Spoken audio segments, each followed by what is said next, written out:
India. Mekos, please subscribe. Yan, tinapay guys, nilalabas ni Ante. Butter.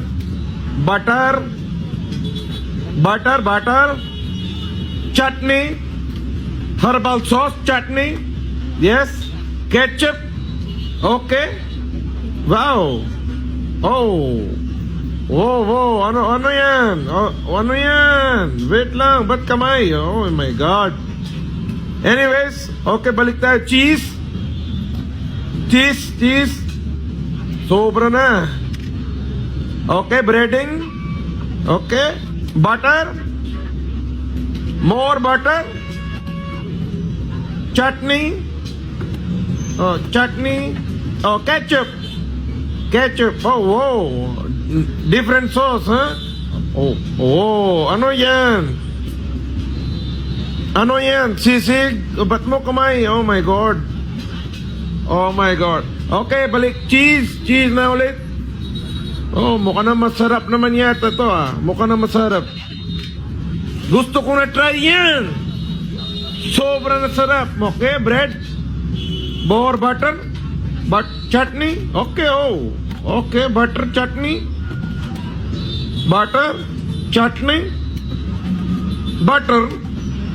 Chutney. Oh. Butter. More cheese. Wow, what is this? More cheese. Okay, wow. Beautiful. Frozen. Mukha na masarap yan Mayonnaise, maybe? Yes, mayonnaise or yogurt. Masala. Oh, okay. Handing. Nice. Wow. Oh, bake. Oven. Oh, mukha na masarap yata, guys. Gusto ko na try ito Mukha masarap.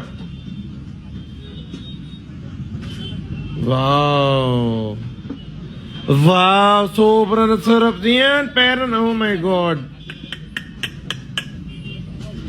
Para gusto ko na punta India ngayon Mukha na masarap yan Oh, 8 slices na yan.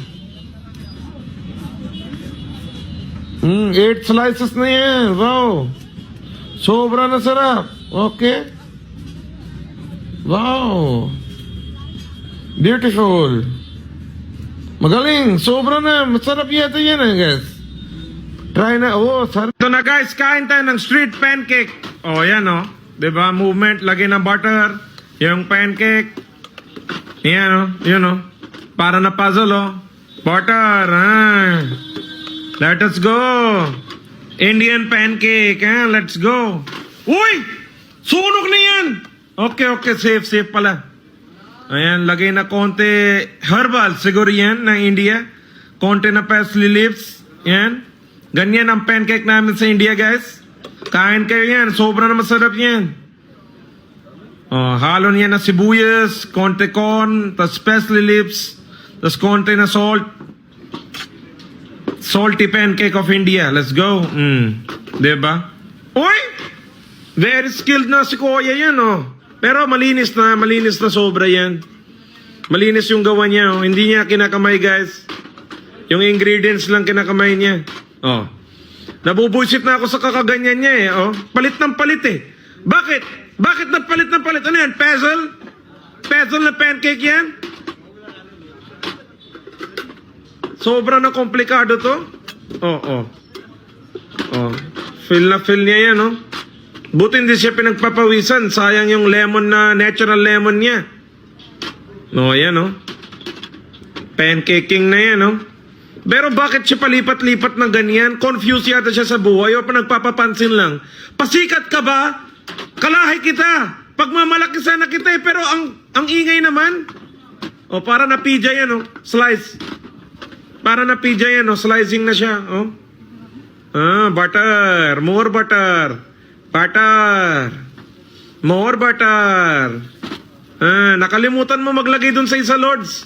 Hindi pa luto siguro yan. Yun Yung slice na. More butter. Butter. Cholesterol na to sobra. Kaya palang tataba ng mga ibang tao sa India eh. Mga niluluto nyo sa kalsada, mother chod. O yan. Lipad ng lipad yung mga pancake niya oh. Masyado nang papansin to. Oh, Diyos ko. Pero magaling siya oh. May skill talaga siya sa ganyan. Nakakatuwa ka, Lordy. Proud ako sa'yo, kanang kalahi ko. Galing oh. Serve na. Lagay na chutney, ketchup, chutney na green sauce. Mabagal yung kasama niya, mabagal maglagay. Walang specialty na galaw-galawan na ganun, wala. Mabagal. Oh, may barbecue sauce pa yan eh. Yan oh, ready-made na yan. 3 sauce. Yan yung sauce, green sauce. Barbecue sauce na yung last. Yan oh. Yun oh. Solid na yan, iba talaga. Yan, more pancake. Bang, magaling talaga siya oh. Galing na, talented. Oh. Sobra na talented talaga kalahi ko na to. Sobra ako tuwa sa kanya. Ayun oh. Isa pa. Dapat matouch yung roof. Dapat matouch yung roof. Kulang pa yung yabang mo. Dapat matouch yung roof. Isa mo, biglaan mo taas yan. Bigla mo na taas yan. Sige na. Bigla mo na taas yan. Pare, pasunog na yung pancake mo. Taas mo na tapon. Dikit mo na sa taas yan. Wag na hiya. Sobra na. So eto na naman tayo guys. Pagkain kanal, kain ulit tayo. Hindi ko alam ano to guys. Pero ang daming lamok, dengue, lahat nandyan na. Hindi ko alam kung ano yung binibenta niya. Parang galing kanal lang. Ano yan? Mangga? Expired na mangga? Parang kinuha niya lang lahat ng kalat sa kanal tapos nilagay niya sa tray. Tapos binibenta niya sa tao. Ano ba yan? Daming lamok? Sobra naman yan. Paano makakaya ng tiyan natin yan? Ngayon pa lang para gusto ko na suka yan. Sobra naman. Pati yung lamok kasama ba yan? Protein yan? Eh? Yung mukha nila para galit na sila magtinda niyan. Oh ha? May kasama pang spoon na plastic. Sana all. So guys, eto na naman tayo sa mga kalahi namin. Hindi ko alam kung ano na naman yung ginagawa nilang. Kamay-kamay na naman lahat. Siyempre, kalahi ko yan. O yan, sige. Ang saya nyo, di ba? O, kumuha siya ng mantika. O, parang Spider-Man. Akala niya siya si Spider-Man. Yan, medyo okay pa eh. Maintindihan natin paglagay ng harina. Medyo malinis pa yung datingan natin dyan eh. Ayun na. Wala ng gloves, kamay na lahat. Indian people has the most cleanest hands on earth. Kami po, yung kalahi ko po, kami po yung may pinakamalinis na kamay. Okay lang, kahit saan gamitin, malinis pa rin siya. 99% germ free. Yan, basag na itlog yan.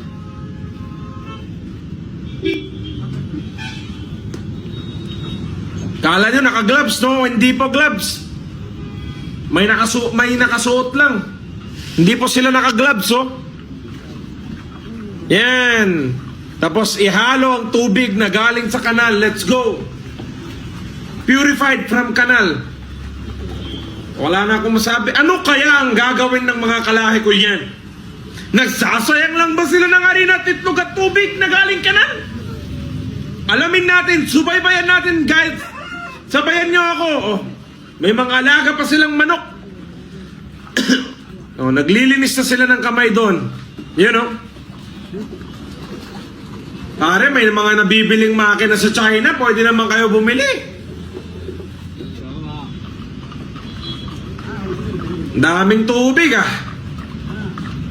Ano kaya yan? Excited na din ako sa mga... Oh. Feeling nila, barista na sila kakagawa ng ganyan. May manok pa dyan guys. Sobrang malinis yung lugar na yan. Wala akong sabi. Yan na. Ano kaya yung ginagawa nila na yan? Sige, kamayin nyo. Oh, hanggang siko na. Hanggang siko na yung isa. Hanggang siko na yung isa guys. Oh, yun oh. Grabe. Wala na akong masabi. Sobrang malinis talaga sila magtrabaho. 99% germ-free country. Ayan, sige, abot mo hanggang kilikili mo, Lods. Hindi yun, oh. Hindi mo maabot eh.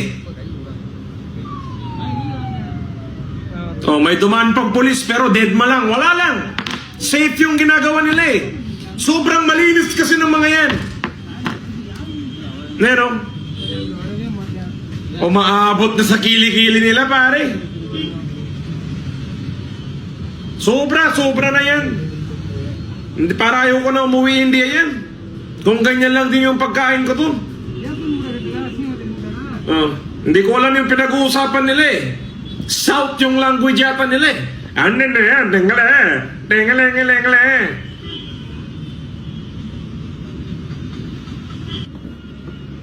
Oh, sige, halikan mo na pare. Lagay mo na kaya mukha mo niyan. Pwede naman pa konti-konti nila gawin eh. Yan oh. Blinade niya na. Dough yung gawa nila. Pero para saan? Dough Manufacturing Company? Kung ganyan lang di yung dough ng mga pizza, ganyan ginagawa, hindi na ako kakain ng pizza sa India. Sobra na yan, pare. Parang hindi nila binibenta sa tao.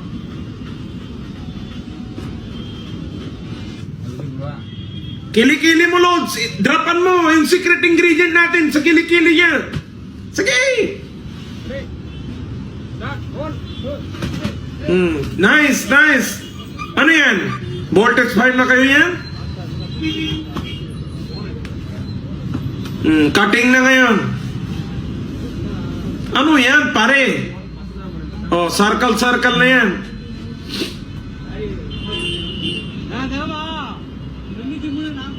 Hindi talaga namin maintindihan yung language niya. Sobra kakaiba yan.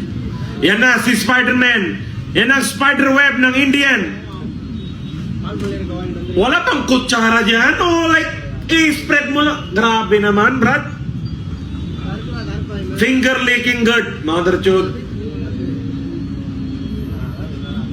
Sobra na yan. Ano yan, mga pandesal? Ganito din ba yung paggawa ng pandesal sa atin sa Pilipinas? Grabe na yan. Sobra na malinis. Grabe, very edible. Gutom na ako yan, ha? Tara, kain tayo. Sobra na yan, pare. Sobra na. Kain na, par. Kain na tayo. Tara na. Ayan, guys. Nakikita nyo gumagawa ng side dish si Kuya. Parang chapati, oh. Nakikita pa yung nipples ni... Too much, eh? Kinamay ulit. Let's go. Wala na. Hindi ko na kaya sila pagtanggol yan. Sobra hirap. Nakikita ulit, tito. Ayun, oh. Wala na akong masabi yan. Only in India. Sabi nila, mahirap ang India, pero hindi. Tamad lang kayo maging malinis dyan. Side dish. Kain na, pre. Guys, isa na namang Indian street food natin. Nagmimix siya ng masala, which is mga herbs, tapos sili, tapos konting asukal ba? Salt yan. Basta yun. O yan, mimix yan na. Yan na yun. Ano yan? Sa sobra sarap siguro, diretso ka langit. Dagdagan natin ng konting lemon. Yung kilikili mo na lang sana, kuya. Ha? Nahiya pa tayo eh. Mix. Sabay bato ng tomato. Nandun na. Lagay sibuyas, green chili. Yan, kain na. Eat well po. Ha? Po, ganyan po talaga kami